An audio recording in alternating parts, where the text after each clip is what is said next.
Hello knitters, I have shown you so many ribbed edges and I think I'm scratching my own itch, but let me tell you, here's one I think you ought to know. I've done some waste yarn. I'm going to put in a row of this bright green ravel cord just to separate it from the ribbon. The waste yarn's nothing but a stitch holder. This is the ribbed hem, and there are times when a ribbed hem is just the thing. Like suppose you want to make some really warm hats or mittens and you want double over the ears, but you don't want the person to have to bother with folding it up. Or suppose you want to do a neckline this way. You could pick up the work and then use this technique. So here I come. I have to think about what tension I want my ribbing to be and how long. Now I want it to be a hem. I want it to be double length. So let's say I want it to be big. I want it to go over the ears. And I'm thinking, doggone, I'm thinking it needs to be maybe 15 rows long, 16 rows long to go over the ears. So let's do 16 rows.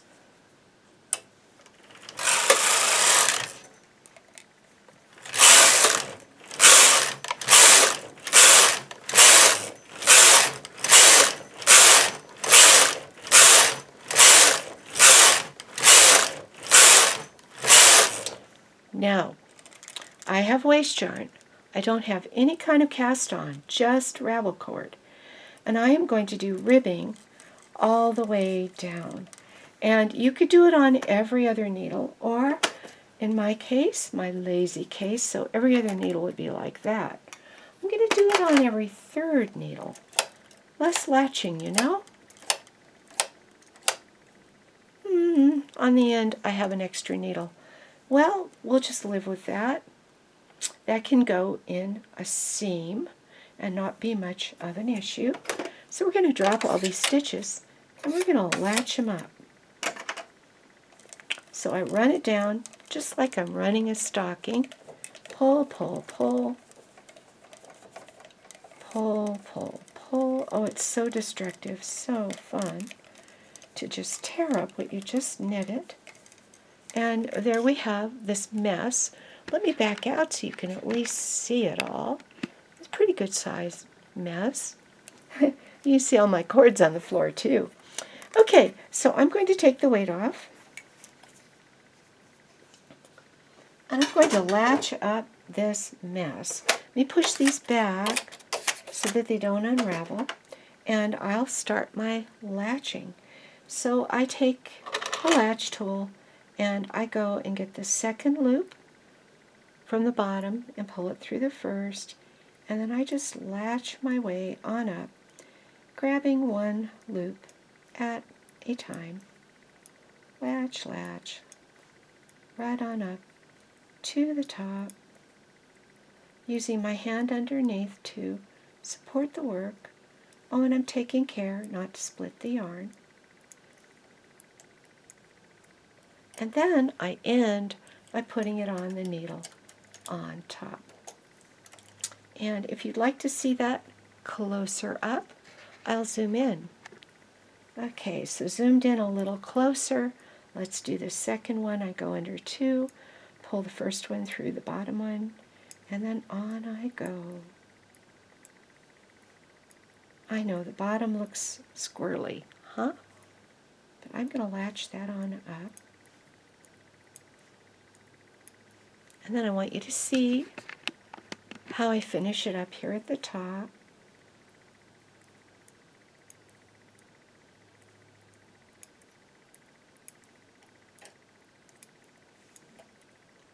And I've got it on my latch tool, and if I hook that needle with the latch tool and the stitch below the latch, then all I have to do is hold the knitting down and pop it on there. So now that's on there. I have the rest of these to latch up. I'll zoom out a little, latch up another, and then I'll do the rest off camera so I don't bore you to death. This is great practice with your latching, but you never get perfect at this. Just take your time and try not to split the yarn. Try to go straight back and then grab just one ladder run. Since I'm only doing every third, it's not that many to do. So this guy's next. See you all in a few minutes. My next job is to pick up the hem, and for that I need to pull my ravel cord from side to side to find these bottom loops. You see that? That is a bottom loop right there. It's the first one. It's between the first two loops. So I'm going to get it on my tool and put it on the second needle. You're going to be one loop short. So I like to be one loop short right away. Now, this one here is the one we already got. So I look at my ravel cord and I find my next one. My next one is this one.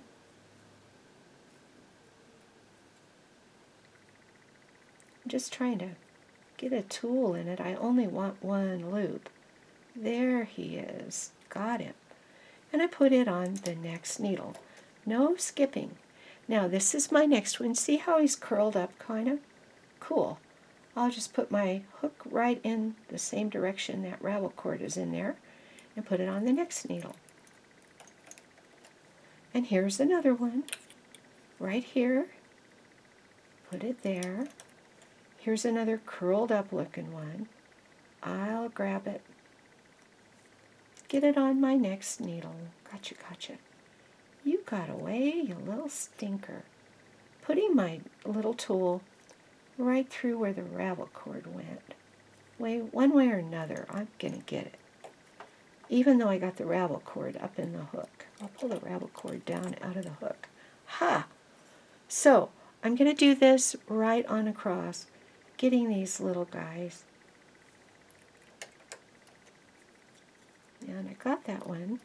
This is my next one.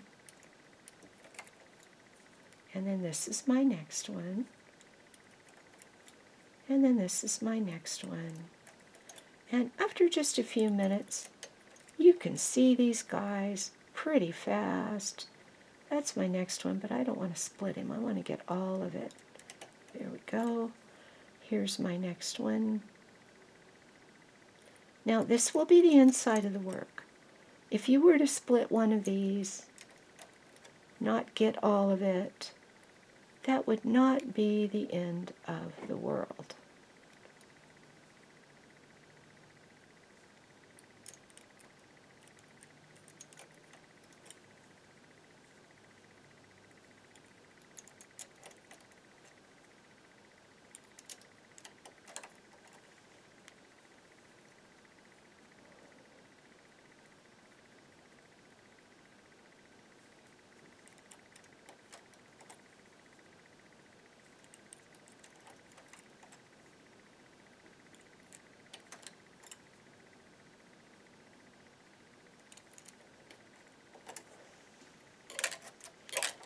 Okay, so I push that back, and I'm just going to get all this off right now. You don't have to take it off now. You could wait until later. But I'll get it off so you can see it. Pulled out my ravel cord, taking off my waist yarn, and now I have this lovely ribbed double hem. Isn't that going to be nice and warm on a hat? And I could have even made it longer. So adult hat, more rows. And I'll go ahead and knit some rows on that so we can take it off and see it.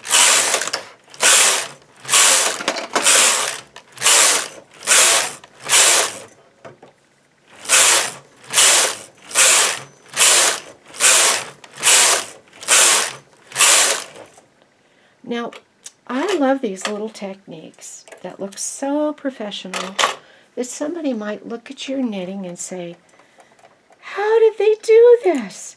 How did they get it to look like this?